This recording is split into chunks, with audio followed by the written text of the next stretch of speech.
제 나이나 되신 분들은요, 다 옛날에 70년대, 80년대 좋아했던 노래들이 있으실 거예요. 그죠? 요새 다시 세시봉 그 열풍이 불고 있는데, 제 USB에도 그 옛날 노래들이 몇 개 들어 있습니다. 그래갖고 차에다가 이렇게 꼽으면 그 옛날 노래들이 차 안에서 들을 수 있는데, 애들하고 같이 가면서 전에 이제 틀고 그랬거든요. 그 양희은 씨가 불렀던 뭐 아침 이슬, 또 뭐 윤영주 장로님이 부르셨던 긴 머리 소녀, 우리들의 이야기, 뭐 우리들의 이야기는 끝이 없어라, 뭐 그런 거 여러분 생각나시죠? 뭐 트윈 폴리오라는 사람, 그런 분들이 또 조개 껍질 묶어 그녀의 목에 걸었다 벗겼다 하면서 뭐 그런 노래도 있고 그래요. 그런 노래가 나오면요, 우리 애들은 그 이상한 노래 틀어가지고 재미가 없다고 그래, 빨리 끄라고. 그러면서 자기들 좋아하는 노래, 요새 자기들 좋아하는 노래는 무슨 뭐 소녀시대, 뭐 그다음 무슨 K-팝 노래들 좋아하겠죠, 그죠? 그러면서 쾌쾌 묵은 노래 듣지 말고 요새 유행하는 그런 노래 듣자고 그래요. 근데 여러분, 한 가지 분명한 사실은요, 요새 아이들의 귀를 사로잡는 그런 노래들도 이제 세월이 수십 년 지나면 많은 사람들에게는 다 잊혀진 노래가 될 것이고, 아주 소수의 사람만이 그런 노래가 있었다는 걸 기억하게 될 것입니다. 세월의 흐름과 함께 모든 것이 묻혀가고 낡아져 가는 것이죠. 근데 그런 것들만 낡아가는 것은 아니고요, 우리 사람도 다 낡아갑니다. 일전에 제가 청년 때 지도해 주셨던 목사님 따님이 결혼을 했습니다. 그래 결혼식에 갔더니 참 세월이 많이 흘렀다는 것을 불현듯이 많이 생각하게 됐습니다. 그 목사님 총각대 전도사로 오셔서, 그래서 거기서 이제 안수를 받으셨고 결혼하셨거든요. 그 신혼집이 저희 집하고 아주 가까웠기 때문에 그 이사 오는 날 장롱이고 뭐고 다 저 갖고 들여 올려드리고, 그리고 이제 신혼집인데 눈치도 없이 맨날 거기 가서 라면 끓여 먹고 집에 안 가고 눌러 자고 그랬던 생각이 나요. 그때 패기 만만했던 아주 젊은 목사님이었는데, 이제는 그분의 머리에도 서리가 내리고, 이제는 그 사모님 곱던 얼굴에도 주름이 맺히고 딸을 키워서 사위를 보는 때가 됐다는 것을 알게 됐습니다. 30수년의 세월이 훌쩍 지나가 버리고 오늘에 이른 것이죠. 그리고 결혼식에 참석하면서 여러 가지 상념을 많이 가지게 됐는데, 결혼식 끝나고 집에 돌아오면서 이런 생각을 했습니다. 앞으로 그만큼의 세월이 더 흐른다면 우리는 어떤 모습으로 만날 것인가, 이런 생각을 했습니다. 혹시 그 안에 돌아가시지는 않을까? 아니면은 살아계시다면 비교적 건강을 유지해서 보기 좋은 노후를 보내고 계실까? 아니라면 많이 약해지셔서 요양병원에 계시는 건 아닐까? 혹시 내가 가도 알아보지도 못할 정도로 기억력마저 흐려져 있는 것은 아닐까? 그때 우리는 어떤 모습으로 만날까? 이렇게 생각하면서 돌아오다가 갑자기 피식 웃음이 나왔습니다. 왜냐하면요, 넌 안 늙냐? 그런 생각이 들었기 때문입니다. 그 목사님만 늙는 것은 아니겠죠. 그때 그 목사님 한창일 때 저도 한창이었고, 그 목사님 오늘에 이른 것처럼 저도 나이 먹었고, 이제 저도 늙어서 세월을 거슬러 가기는 마찬가지 아니겠습니까? 성도 여러분, 앞으로 몇십 년 후에 우리는 어디서 어떤 모습으로 만나게 될까요? 여기 젊은 청년들 이런 생각할 겁니다. 아, 그거야 우리가 장년이 돼가지고 대한민국 사회에서 세계를 위해, 나라를 위해 활발하게 우리 활동하고 있지 않겠느냐. 물론 그렇게 되겠죠. 그리고 그 만남이 어디서 이루어질는지 우리 알 수 없습니다. 어쩌면 길거리를 지나가다가 갑자기 만날 수도 있고, 미리 약속해서 분위기 좋은 찻집에서 마주 앉을 수도 있을 것이고, 어쩌면은 어떤 뜻하지 않은 모임에 갔다가 아니 너 누구 아니야 이렇게 만날지도 모릅니다. 심지어는 저 해외 외국의 길거리에서 만날 수도 있겠죠.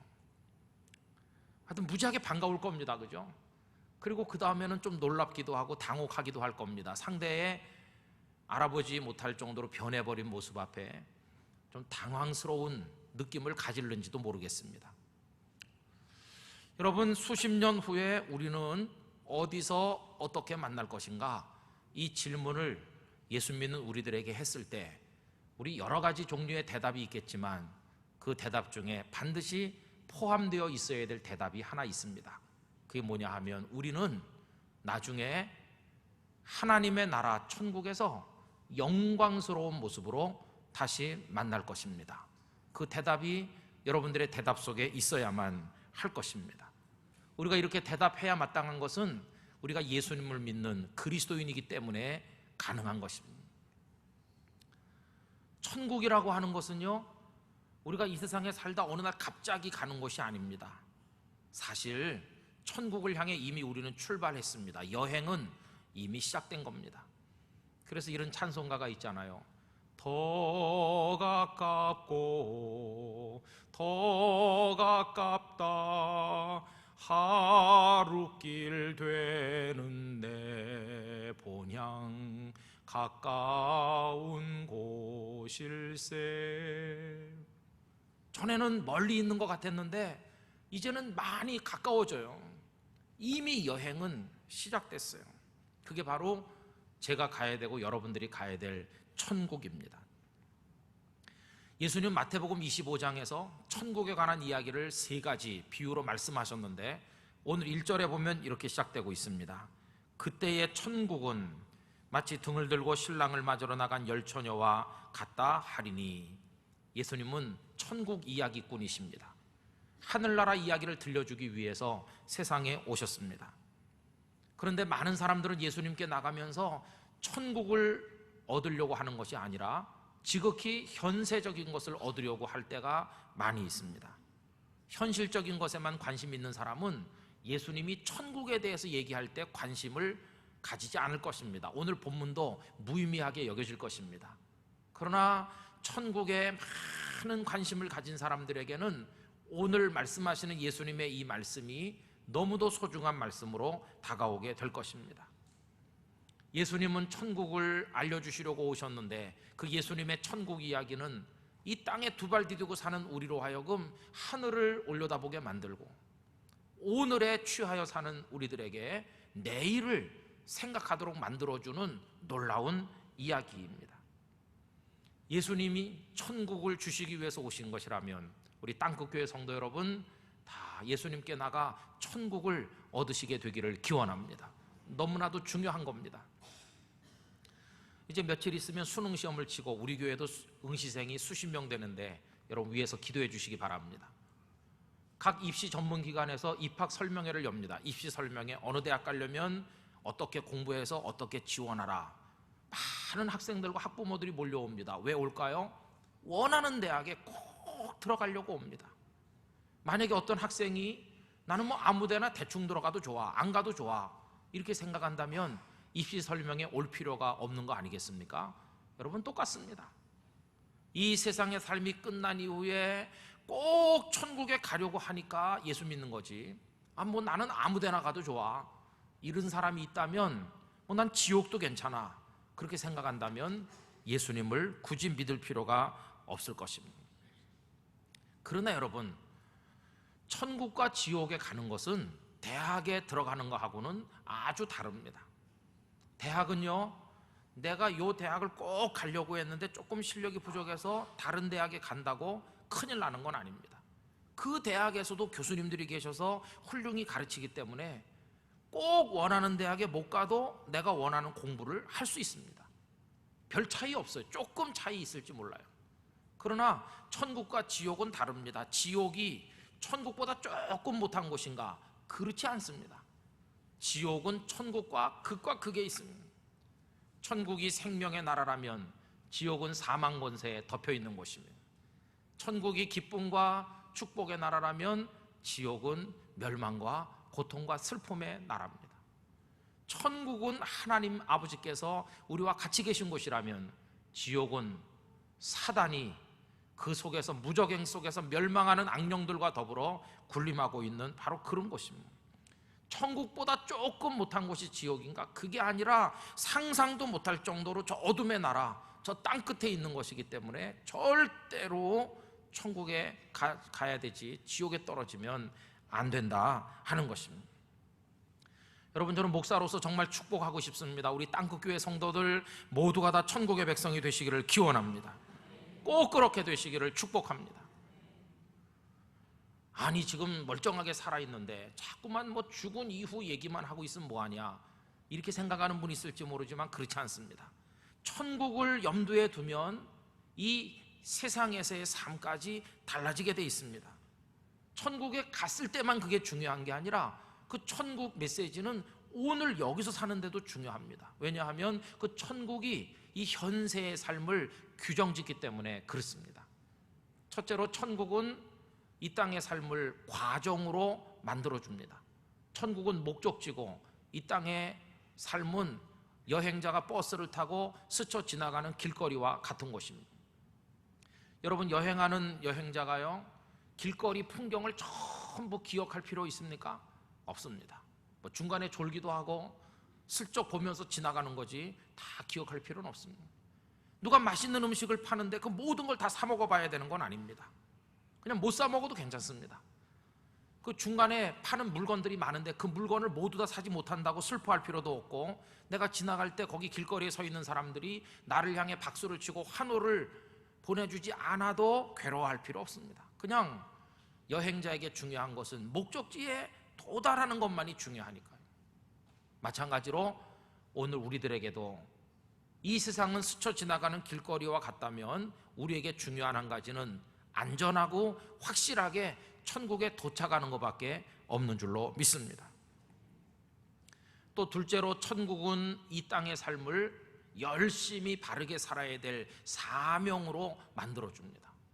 아니, 이 무의미한 세상, 곧 떠날 세상이고 어차피 천국 갈 건데 열심히 살면 뭐하냐, 대충 살지, 이렇게 생각하는 사람이 있다면 그건 잘못입니다. 천국에 갈 거니까 대충 사는 게 아니라 열심히 살기 때문에 천국에 가는 것입니다. 여러분, 천국을 사모하신다면 더 바르게, 더 아름답게, 이 세상의 삶을 더 치열하게 열심히 살게 되시기를 원합니다. 천국에 들어가는 여부는 이 땅에 어떻게 살았는지에 따라서 결정되기 때문에 그렇습니다. 그러므로 오늘의 인생은 어떤 의미를 가지는가? 천국을 위해서 준비하는 기회로서 의미를 가지고 있습니다. 하나님께서는 이 세상을 사는 모든 사람들에게 천국을 위해 준비할 기회를 주십니다. 오늘 읽은 본문에는 10명의 처녀가 등장하는데요, 이 10명의 처녀는 이 세상에 우리를 포함한 모든 사람을 가리키는 상징적 숫자입니다. 근데 이 10명이 두 그룹으로 나눠집니다. 한 그룹은 슬기로운 처녀들이라고 불리고 한 그룹은 미련한 처녀들이라고 불립니다. 이 세상의 모든 사람은 이 두 그룹 중에 어느 하나에 반드시 포함되게 되어 있습니다. 슬기롭든지 미련하든지 둘 중 하나입니다. 중간은 없습니다.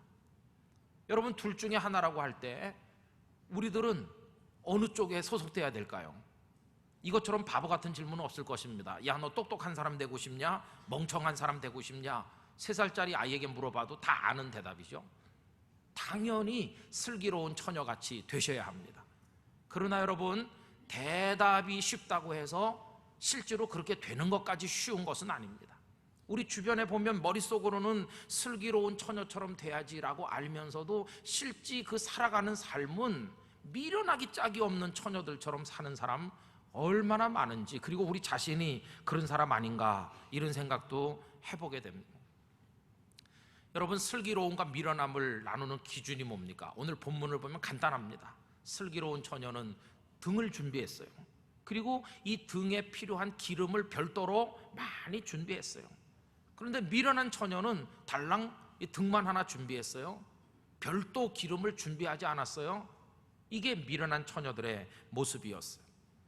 우리 운전을 해서 수백 킬로 고속도로를 달려가는 때가 있는데, 그러면 제일 먼저 하는 게 뭡니까? 우선 그 연료가 되는 기름을 가득히 주유해야 됩니다. 그리고 고속도로에 올리는 게 슬기로운 겁니다. 그냥 하면 휴게소 없는 곳에서 기름이 바닥이 나면 옆에다 차를 세울 수밖에 없지 않습니까? 이 미련한 처녀들이 그와 같아요. 등만 들고 오니까 그 등 바닥에 조금 남아 있었던 기름, 이거 다 타게 되면은 그 다음에 불이 꺼질 수밖에 없어요. 우려가 현실로 나타났습니다. 해만 지면 신랑이 바로 올 줄 알았는데, 바닥에 있는 것으로 충분할 줄 알았는데, 신랑이 더디게 오는 바람에 이제는 기름이 바닥이 나서 이 불이 꺼져가게 됐다는 것입니다.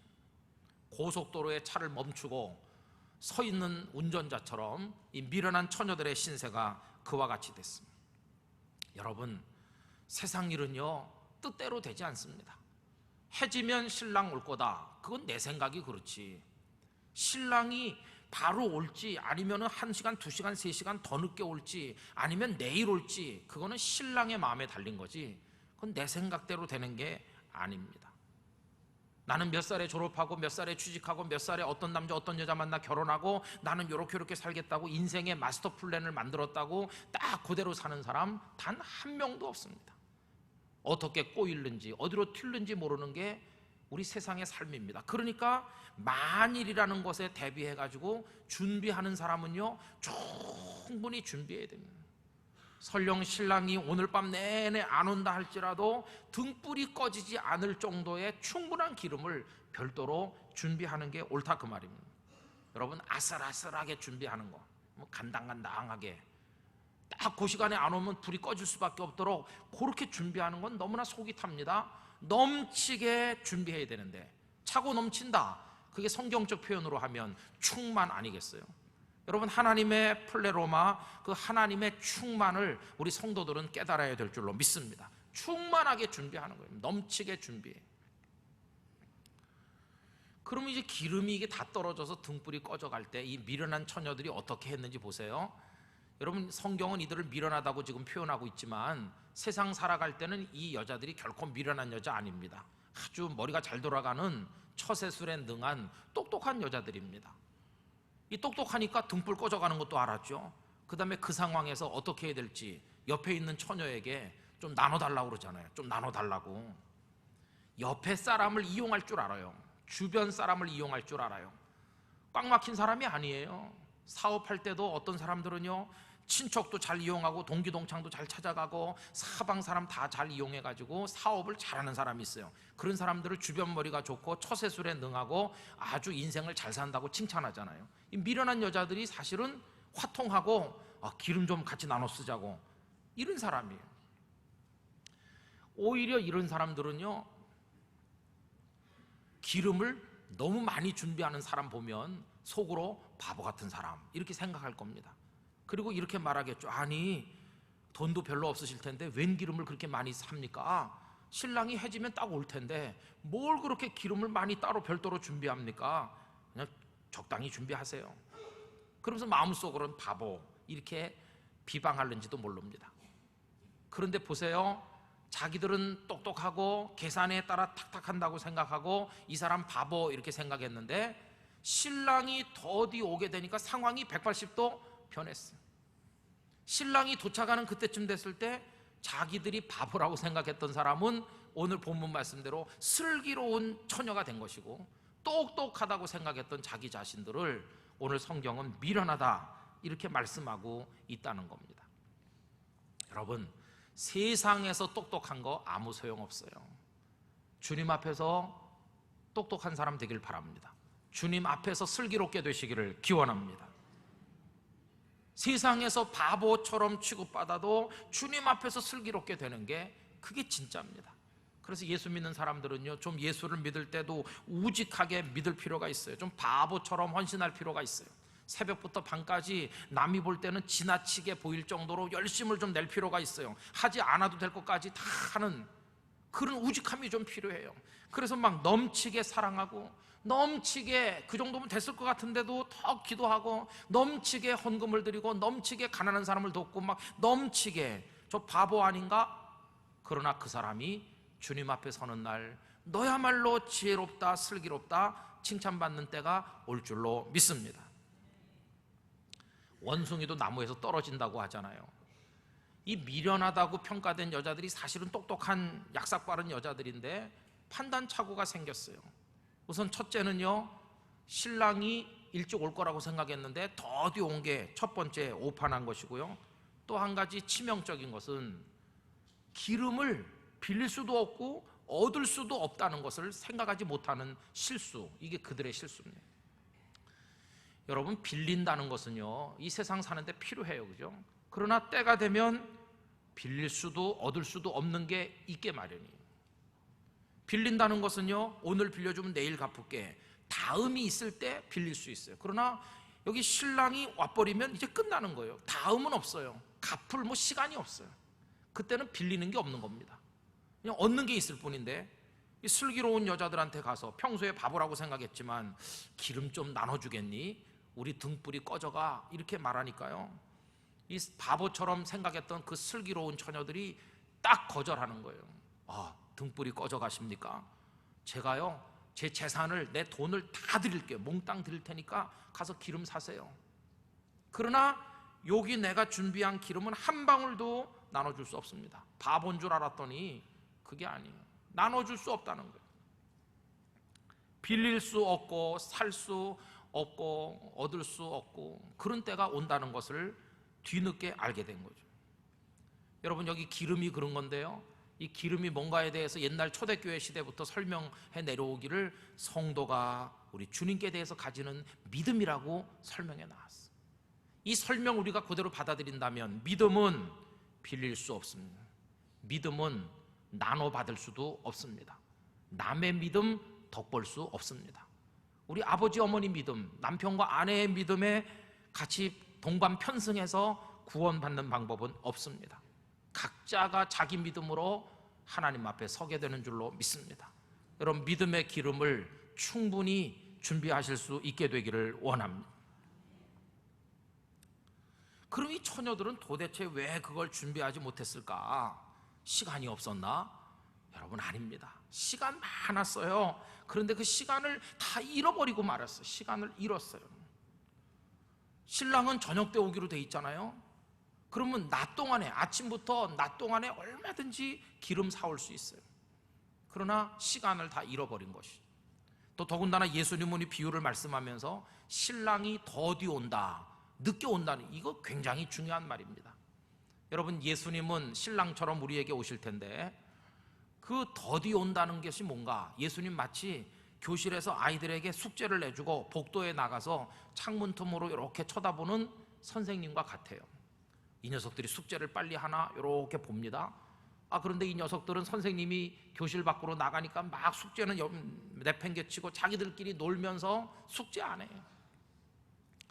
선생님 화가 났어요. 문고리를 잡고 어디 들어가려고 하는데 그래도 한두 녀석이 지금 숙제를 하고 있어요. 그래서 보면서 기다려주는 겁니다. 한 명이라도 숙제를 더 하기를 간절히 바라는 마음으로 문고리를 손에 잡고 지금 기다리고 있는 겁니다. 그게 신랑이 더디 오는 겁니다. 여러분, 더디 오는 게 교실 안의 아이들에게는 은총입니다. 일찍 와버리면 종아리 맞는 아이들이 많을 거 아니겠어요? 기억하셔야 됩니다. 지금 예수님은 이 세상의 문고리를 이미 오래전부터 잡고 계십니다. 단지 기다려주는 겁니다. 한 사람이라도 믿음의 기름을 좀 더 준비하기를 기다리시는 겁니다. 그래서 이 세상에 오만 가지 일이 다 일어나고 온갖 죄악이 난무해도 지금 참고 기다리고 계시는데 사람들은 그걸 알지 못해요. 미련한 처녀들은 낮 동안의 시간을 다 잃어버렸고 늦게 와주시면서 조금 더 시간을 부가적으로 주셨는데도 그 시간도 다 잃었습니다. 엉뚱한 일에 시간을 다 써버리고 말았습니다. 여러분, 오늘날 믿음을 준비하는 일 대신 아무 쓸모없는 일에 시간을 사용함으로써 결국은 시간을 잃어버리고 있는 사람들이 얼마나 많은지 잘 아시지 않습니까? 또 이 처녀들은요, 시간만 잃어버린 게 아니에요. 돈도 다 잃었어요. 아니, 이 사람들이 언제 돈을 잃었습니까? 나중에 그 돈 가지고 가서 기름 샀잖아요. 어떻게 보면 돈을 잃어버린 적이 없는 것 같죠? 그러나 그게 아닙니다. 기름을 사야 될 때 기름을 사지 않게 되는 그 순간 이미 가지고 있는 돈은 종이 조각이 된 겁니다. 여러분, 돈이라고 하는 것은요, 딱 써야 될 때 쓸 때 가치가 있는 거지, 그렇지 않으면 종이 조각이나 마찬가지. 예를 들어서 내가 존경하는 선생님이 계세요. 저 선생님에게 옷이라도 한 벌 사드려야 되겠다. 그래서 그분이 건강하실 때 딱 한 벌 옷을 사드리면 그 돈은 가치 있는 돈이에요. 그러나 차일피일하다가 그 선생님이 병들어서 돌아가시고 나면 억만금을 가지고 와봤자 죽은 선생님에게는 아무 소용이 없어요. 이미 그 돈은 다 없어진 거나 없는 거나 마찬가지. 이번에 집회 오셨던 김동호 목사님께서 그 열매 나눔 사역을 통해서 어렵고 힘든 탈북자들을 비롯한 많은 사람들을 돕는 일을 말씀하셨습니다. 그리고 그 교회 교인들이 많은 헌금을 했다는 얘기 오신 분들은 들으셨죠? 그래서 뭐 200억을 모으기도 했고, 그 다음에 목사님 회갑 잔치 하는 대신에 교인들을 나 회갑인데 오세요 그랬더니 그 목사님이 선한 일에 쓴다는 걸 알고 4억 이상의 돈을 모았다고 그러죠. 어떤 분은 평생 모은 재산을 그 일에 써달라고 유언을 남겨서 600억 가까운 돈으로 재단법인을 만들었다는 얘기도 하셨습니다. 그럼 서울에 사는 사람 다 부자인가? 재벌인가? 여러분 그렇지 않아요. 서울에도 하루 벌어 하루 먹는 사람 너무나 많아요. 그 교회 교인도 가난한 사람 많습니다. 그런데 어떻게 그렇게 바칠 수 있느냐? 이유는 한 가지겠죠. 그 뭐냐 하면은 이 돈은 꼭 써야 될 때 써야 가치가 있다는 것을 알기 때문에 그래요. 여러분 내가 주머니에 1,000원밖에 없어요. 그러면 부자라고 아무도 말하지 않겠죠. 1,000원 가지고 무슨 행세를 하겠습니까? 그러나 여기 좀 굶어 죽는 사람이 있어요. 그때 1,000원은요 그 사람을 살리는 생명값이 될 수 있고, 한 생명이 천하보다 귀하다고 그랬으니까 내 돈 1,000원이 억만금보다 더 비싼 돈이 되는 것이. 그러나 그때 1,000원을 안 내놔서 이 사람이 죽었어요. 그 다음에 내가 억만금을 가지고 와서 황금으로 관을 만들어 드리겠습니다. 황금관을 만들어 가져와 봤자 아무 소용없어요. 왜? 그때 너는 그 돈을 쓰지 않았느냐? 이런 핀잔만 받게 될 것입니다. 써야 될 때 안 쓰는 순간 돈은 이미 죽는 것입니다.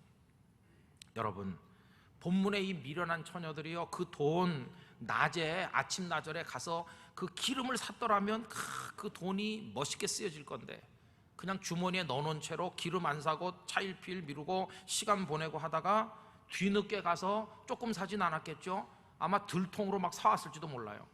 그러나 이미 틀린 거예요. 이미 천국문은 다 닫혀버렸어요. 저는 우리 땅끝교회 성도들이 현재 가지신 이 건강 이거 여러분들의 그 넘치는 힘, 그리고 여러분들의 주머니 속에 주신 이 물질, 이거를 꼭 써야 될 그 시간에 반드시 아름답게 하나님이 원하시는 대로 사용하게 되시기를 부탁드립니다. 이거 파묻어 놓으면 아무 소용이 없어요. 아무 소용이 없어요. 꼭 써야 될 때 내 건강과 나의 시간과 물질과 재주를 써야 되는 것이, 잃지 마시기를 바랍니다. 그리고 이 미련한 처녀들이 잃어버린 게 또 있어요. 그것은 자기 존재를 잃어버린 겁니다. 오전에 가서 낮 동안에 오후에라도 기름만 사가지고 왔으면 슬기로운 처녀라는 존재가 될 수 있어요. 그런데 그거 안 했더니 미련한 처녀라는 자기 존재가 완전히 바뀌어버리고 말았어요. 추한 존재로, 불쌍한 존재로 존재가 추락했어요. 자기 존재를 잃어버린 거죠. 오늘 많은 사람들이 훌륭하게 될 수 있는 기회가 많았는데 그렇게 못 되고, 성공할 수 있었는데 못 된 사람 너무나 많잖아요. 자기 존재를 상실했어요. 열심히 살았는데 마땅히 되었어야 될 나의 아름다운 모습을 어느 길에 흘리고 왔는지 다 잃어버린 사람들이 너무너무 많지 않습니까? 여러분 오늘이 8월 마지막 주일입니다. 제가 굉장히 둔탱이 같이 생겼지만 굉장히 센티멘탈하고요, 섬세하고요, 감정에 예민하고요, 그런 거 전혀 안 느끼십니까? 시간의 흐름에 제가 좀 민감하다 그런 생각을 혼자 할 때가 있어요. 벌써 8월 말이야. 이 주간에 우리는 가을을 상징하는 9월의 문턱을 넘게 될 거 아니겠습니까? 그리고 9월은, 가을은 막 빛나는 계절이죠. 풍요로운 결실의 계절이고 하늘 높고, 그리고 나뭇잎이 오색으로 찬란하게 물드는 정말 아름다운 계절이죠. 가을이 온다. 그러나 그렇게 아름답게만 다가오는 건 아닙니다. 이 가을은 우리의 목을 막 조이면서 압박하면서 다가옵니다. 너는 이 가을에 무엇을 거둘 것인가? 이렇게 질문하면 고통스럽습니다. 그 빛나던 봄 동안에 난 뭐 했나? 그렇게 열심히 할 수 있는 여름이란 시간 동안에 나는 뭐 하고, 이 가을에 나는 빈손으로 돌아오는 추수꾼은 아닌가? 이렇게 생각하면 괴로워서 밤잠을 못 이루는, 인생을 실패했다고 생각하는 사람도 많이 있을 겁니다. 그 가을은 두려운 계절이기도 합니다. 그러나 여러분 절망할 필요는 없어요. 아직 끝은 아니에요. 아직도 가을 농사는 할 수 있어요. 지금 심어도 김장배추는 거둘 수 있잖아요. 지금부터라도 우리는 소중한 시간과 소중한 물질과 소중한 기회들, 이거 잃어버리지 말고 가을 농사 잘하실 수 있게 되기를 간절히 기원합니다. 천국을 잃어버리시는 일이 절대로 없게 되시기를 원합니다. 이 미련한 처녀들 나중에 왔는데 이미 문 닫혔어요. 열어주세요, 열어주세요. 그래도 신랑이 아는 척도 하지 않고 쫓아내지 않았습니까? 여러분, 열심히 주님을 사랑하며 섬기시기 바랍니다. 간절히 기도하시기 바랍니다. 신앙의 양심에 따라 바르게 살게 되시기를 원합니다. 성령님의 도우심을 구하면서 충성하시기를 바랍니다. 그래서 잃어버리지 말고 얻으면서 살고 마지막에 영원한 천국을 얻는 우리 땅끝교회 성도들이 되시기를 주님의 이름으로 축복합니다. 다 같이 기도하겠습니다. 하나님, 우리의 신앙에 각성을 주시길 원합니다. 그런즉 깨어있으라 말씀했으니 우리 깨어있게 해주시길 원합니다. 다 같이 통성으로 기도합시다. 거룩하신 하나님 아버지, 저희로 깨어있게 하여 주시옵소서. 기름을 준비하게 하시옵소서. 등불을 밝혀서 오시는 신랑 되신 예수님을 영접할 수 있게 하여 주시옵소서. 아버지 하나님, 남아있는 시간이 얼마나 될는지 알 수 없지만은 부질없이 소중한 것들 다 잃지 말게 해주시고 천국을 잃지 말게 해주시고 하나님의 뜻을 이루며 아름답게 살아가도록 은혜를 허락하여 주옵소서. 가을 농사에 성공할 수 있도록 저희를 축복하여 주실 줄 믿습니다. 한 사람 한 사람에게 은혜 내려 주옵소서 믿습니다. 아버지 하나님, 신랑 되신 예수님 다시 오실 때 등불 들고 나가 영접할 수 있는 슬기로운 처녀들처럼 남은 인생을 살아가도록 축복해 주시옵소서. 예수님의 이름으로 기도하옵나이다. 아멘.